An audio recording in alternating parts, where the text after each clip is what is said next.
Bonjour, j'espère que vous allez bien. Nous allons entamer une nouvelle leçon, cette fois-ci qui sera consacrée aux verbes d'opinion. Les verbes d'opinion sont bien sûr importants. Pourquoi? Parce que vous êtes amené dans une discussion avec des amis, ou bien dans une réunion de travail, ou bien dans une expression écrite, vous serez amené à exprimer votre opinion, c'est-à-dire votre avis ou bien votre point de vue sur un sujet ou exposer une idée. Donc, c'est obligatoire de connaître la manière de transmettre cette idée. Et c'est pour cela qu'il y a des verbes d'opinion qui sont spéciaux. Il y a des verbes et des expressions. On va les voir, ils sont simples. Il y a penser, croire, estimer, voir, trouver, considérer, sembler, paraître. Ça, c'est pour les expressions. Pour les verbes. Pour les expressions, on peut dire à mon avis, selon mon opinion, à mes yeux, à mon sens. On va prendre des exemples, vous allez comprendre. Pour utiliser des verbes, je vais prendre le verbe le plus célèbre, le plus connu, c'est penser.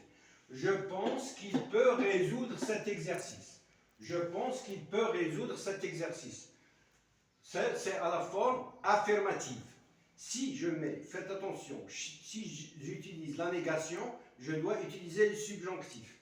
Je ne pense pas qu'il puisse.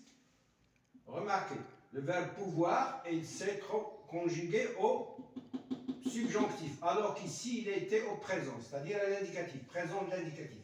Donc, si vous utilisez un verbe d'opinion dans une phrase affirmative, vous ajoutez l'indicatif, c'est-à-dire je pense qu'il pourra résoudre cet exercice, je pense qu'il a déjà fait cet exercice, c'est-à-dire vous utilisez le passé composé ou bien l'imparfait ou bien le passé simple, c'est le mode indicatif. J'ai déjà fait une vidéo consacrée au mode. Donc, je peux utiliser, comme je vous ai dit, je pense que, mais je peux utiliser cette expression, ce verbe, il me paraît. Il me paraît qu'il est malade. Il ne me paraît pas qu'il soit malade. Donc, le verbe être a été transformé au subjonctif. Je peux dire aussi, si je veux utiliser ces expressions, je peux dire, à mes yeux, virgule, il peut résoudre cet exercice.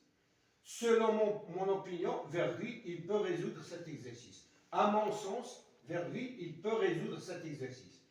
À mon avis, virgule, il peut résoudre cet exercice. Ça, c'est pour le verbe d'opinion. Et quand vous avez une opinion, ça veut dire que vous n'êtes pas sûr. Donc, c'est pour cela qu'il y a deux cas. Il y a la certitude et il y a l'incertitude. On va voir ici.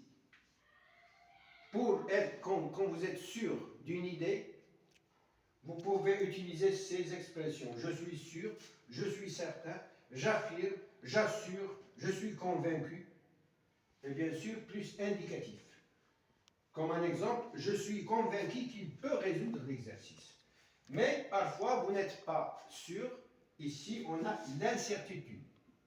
L'incertitude. C'est-à-dire le doute. Si vous n'êtes pas sûr, vous pouvez utiliser ces expressions.